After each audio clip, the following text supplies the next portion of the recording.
Well, I mean, I think this is one of the topics I put on our list. I mean, the governance and strong project team on the customer side, in any case, but after go live, also strong governance. Yeah? Of course. It will not work out alone simply, even if you outsource to such a big company like yours. So it still will not work out. You need to have governance which manages operations. And I think this understanding is often not there. And the reason is that, I mean, especially decentralized organizations, they had, like, for example, payroll in 15 countries, they had HRadmin, and then implementing EC or Workday, outsourcing, you pull this responsibility centrally. Yeah? And you need to have a strong team who manages that. Yeah? And I think that's one of the biggest mistakes why it doesn't work out. I mean, at least in my experience.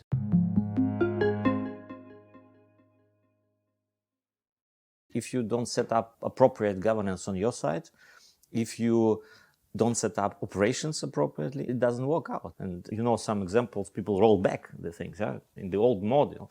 But this has no future because you only can digitalize if you start outsourcing and centralizing. You cannot digitalize the centralized processes. Yes? But then you are back with the governance and with the general idea what is behind. So if you are, for example, just outsourcing HR or payroll to a service provider for a business case reason, so just for 10-15%, that will never work. So you are doing that because you would like to change the way of working, of providing these internal or internal services in a new way. Therefore, you have to understand in which journey you are going, and you have to understand really what your final picture, your final goal, your blueprint is.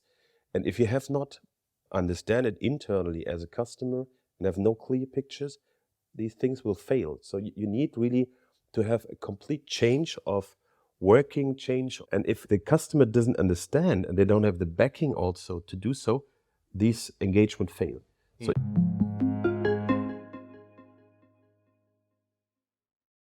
recently, I have asked one of my previous customers to hold a presentation, and they actually outsourced with you many years ago, and it works out very well. And he was presenting like reasons for outsourcing, and then he stressed, as you can see, costs were not the reason. Yeah? No. So quality, centralization, transparency, compliance, manageability, and afterwards, at some point it comes to the cost. But first you drive costs from this qualitative things, from manageability of the company, mitigation of risk. Yeah. And that is something, I think, what changed in the last, so I'm doing that at 30 years now. And you look younger, Peter. What really changed also in the last 15 years in Germany, because in our first years we're doing that was always, I'm a German headquartered company, I will outsource, for example, everything outside Germany, but not Germany.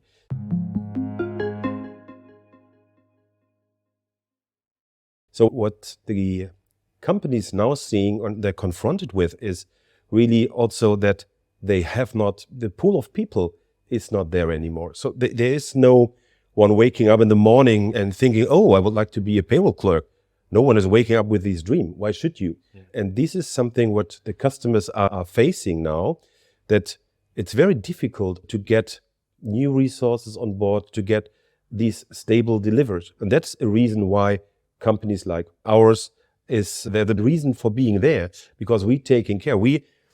That's the core of our business, to educate those people, to have careers in these tasks. We are caring that we have young talents on board which are motivated and growing in this business, but no one is also in the big German companies is really taking care about these process and specialized education or tasks you need to provide for the future. And the war of talents, it's a bloody word, but the war of talents is so difficult nowadays really to get the resources on board doing those jobs. And that's why all the big outsourcing companies have their nearshore and shared service delivery sites to get really the advantage working cross-border, finding talents outside the German market, because here it's just empty. So As you said, so everyone wants to be a YouTube star, but no one wants to be a payroll clerk anymore.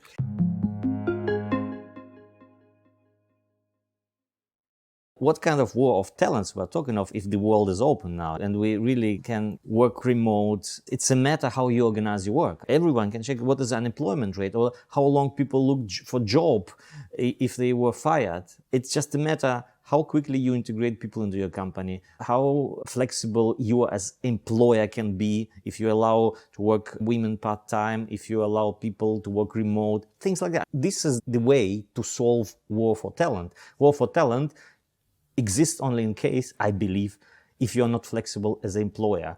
And if, of course, you have some restrictions on the labor market and the government doesn't allow you to be that flexible.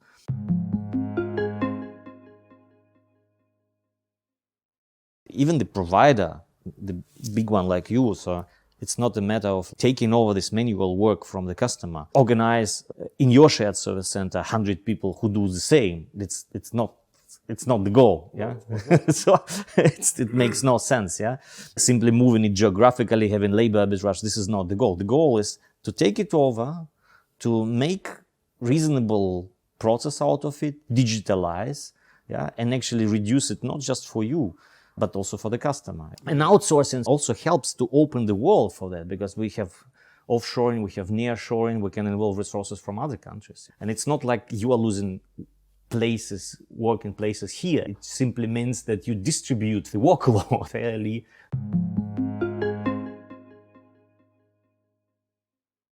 If you talk about standard processes, a lot of customers are thinking, I will not fit in that box.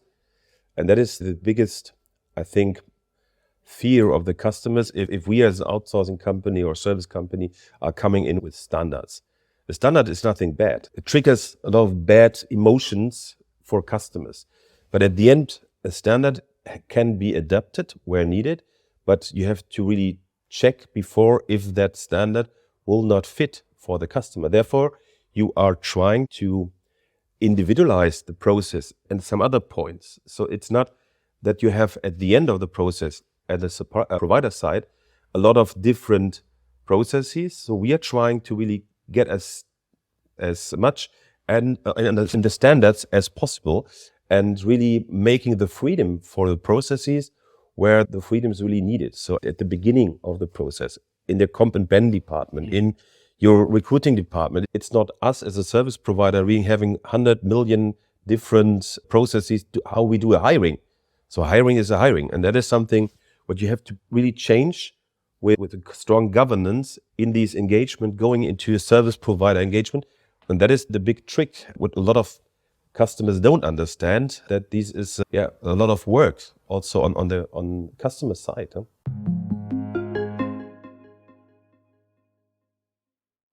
So we are discussing that a lot internally and with our customers, because I think even with these, we are staying all in the home office, I think a lot of customers are having a huge risk. So I'm just taking the example of data security. So you have your payroll person sitting in the garden, for example, doing the payroll and just going into the kitchen and doing a cup of coffee. Your neighbor, but just is watching over the fence, and you haven't locked your computer. So that is a typical case where you have a huge problem, because that's a data security breach. And that is something. Or sitting in the restaurant or cafe, sitting in the restaurant. So and it's not seen, it's ignored by customers, and also sometimes in Corona time ignored by us as service providers. We are risking on every individual who is sitting in home office is potentially doing 10, 15 data security breaches every day, because they're not locking the computer. They're not locking that the husband can check what you are doing. That's why we have our centers. That's why we are trying to get the people back, because we are guaranteeing these compliance. So we are trying really to get the people back. They don't like it, but we are like a factory. Like you can't build a motor in Hungary for Audi without having the people doing it in the factory. And that is why we are really trying to have this balance, best possible managed to comply with the things we are having in the contracts. And that is something customers, I think, don't see or ignore if they are in this 100% home office and 100% mobile working mode. You can't change it back, I think that's for sure, but you have really to be sure that you also comply to the rules. And that's difficult.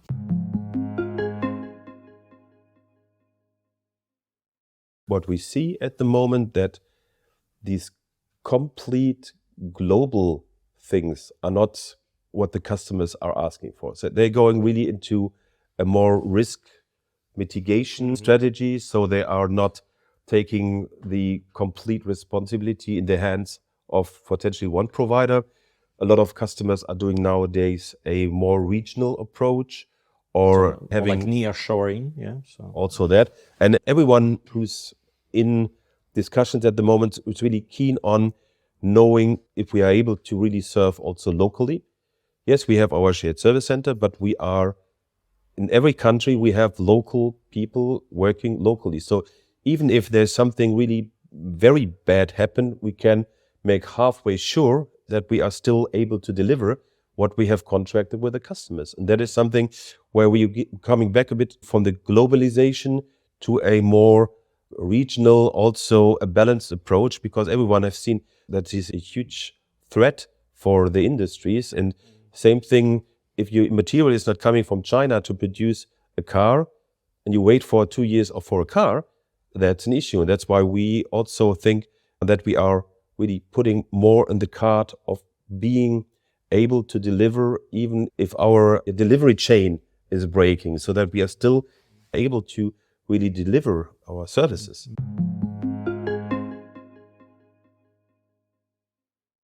this is what I suspected actually, that such huge organizations can actually switch quickly between centers or substitute people and companies. And a couple of my customers have payroll internally and people fall out because of Corona, or they really suffer. They really suffer to deliver properly. People do overtime, they're burnt out, which is like very often in the payroll, especially in the payroll area, because there's a lot of responsibility and a lot of stress, and you have like tough deadlines all the time. Yes, that's a good reason why companies like ours are existing on the market, because we can scale.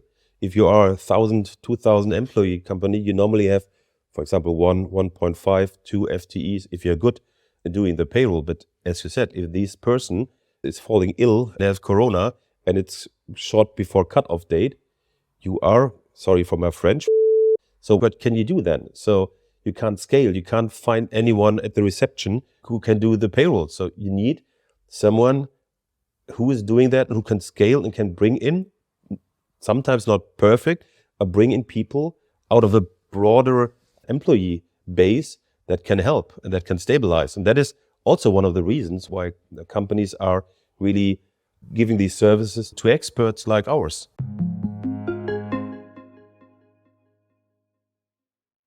But do you see then in this context, I don't know whether it's not a secret information, increase on demand for your services recently? Because I see, I mean, compared to say 5 years ago, I see a huge increase in understanding of HR centralization value and outsourcing value, if it's done in an appropriate way. I see it's, this perception came finally in this area too. What is that the customers also have more understanding if you as a service provider are not 100% perfect. Because I think even if we can scale, we have to sometimes bring people in which are good payroll experts, but they don't know the customer specifics, but they can push through the payroll somehow. And there is an understanding of the customer side nowadays why this happens, because they have the same issues internally. So they are in the same boat. So it's not like you as a service provider and you as a customer.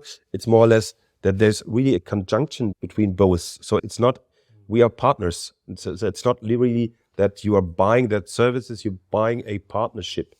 And without this partnership, that will not work. And this changed also because of Corona, because of a lot of uncertainties you have in the world. And there's more understanding at the customer side if you are also not 100% in what you do. And good for us, because otherwise, if you don't have that understanding, that doesn't help you as a customer, because your own situation would even be worse. So if you're doing it by yourself. So demand for partnership has increased. This is what Yes. you mean. Yes. Not simply like perception. I gave you something, do it for me, but like this. No, that's a constant change, more or less, a constant discussion you have with the customers, how you could shape that partnership in a different way. So it's always a discussion what you can do better. It's not, that is the service catalog, that is the service I'm buying.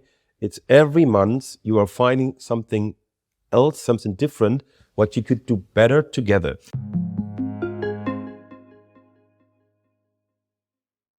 This flexible, agile approach, it should be there. Yeah, it's not like you have signed the contract. These are the SLAs. This is what I mean. If it's something like out of box, forget it. Change request.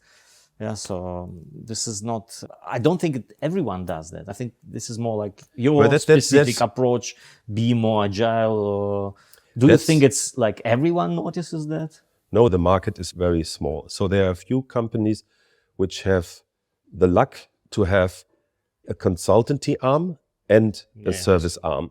And if you have both people on board in your house, you have a different approach, a different thinking, because you have these people who are thinking out of the box, thinking about new things. It's not just like you do it like the first day when you contracted and started service delivery. It's really a constant change. And if you have this consultative approach, that is something which sometimes, or a lot of times, often helps the customer and helps to stabilize these engagement. Because there's some others out of the market which are very strict, which are milking their customers. It's not a nice approach, and also sometimes a very bad experience for the customers. So that's not the DNA of a good mixture of consultative approach and service approach. That's one of the assets you can bring as a service provider. If I would be in the shoes of looking for services, also as a sourcing advisor like you are, I would also put that at a very important tick the box exercise if the company you're choosing have this capability on board. Because otherwise you will face difficulties along the journey.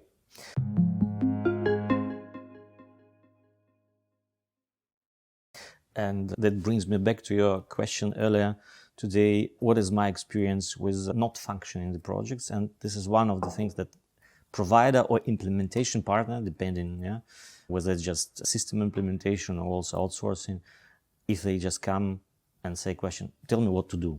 I mean, ask me. This never works out. Yeah, you need to come as a functional advisor, and if you don't have this knowledge, if you don't have, like you said, like consulting arm or functional arm who understands end-to-end process, it's extremely important to understand end-to-end. So what people given into the system, whether it's Workday, SuccessFactors, Employee Central, I know what comes on the payslip in the end. If they don't understand end-to-end process, specific things for each country, it fails. You know these examples, so where a customer has two different partners, for example. One is doing the service and the payroll piece in a transition, and another partner is doing, for example, the cloud implementation. May it be Workday or may it be SuccessFactors, it doesn't matter. This is normally already doomed from the beginning, I would say. Yes, correct. So if you don't have really the experience how this end-to-end process will work, how you build up the data models in your cloud solution, how far you go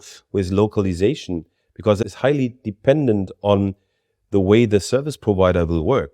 And if you do that as a separate approach, that is bound to fail. So you really have to have this as a combined project. So that's one process design you are doing, and it should never separate those, because it will not work. That's what we are seeing, that we have really to adapt at the end the cloud solutions, or we're asking the customer to adapt the cloud solutions that we can work seamless, instead of having a half-ready cloud solution, which is more a mini master data cloud solution. That's really one of the biggest mistakes customers are doing, from my perspective.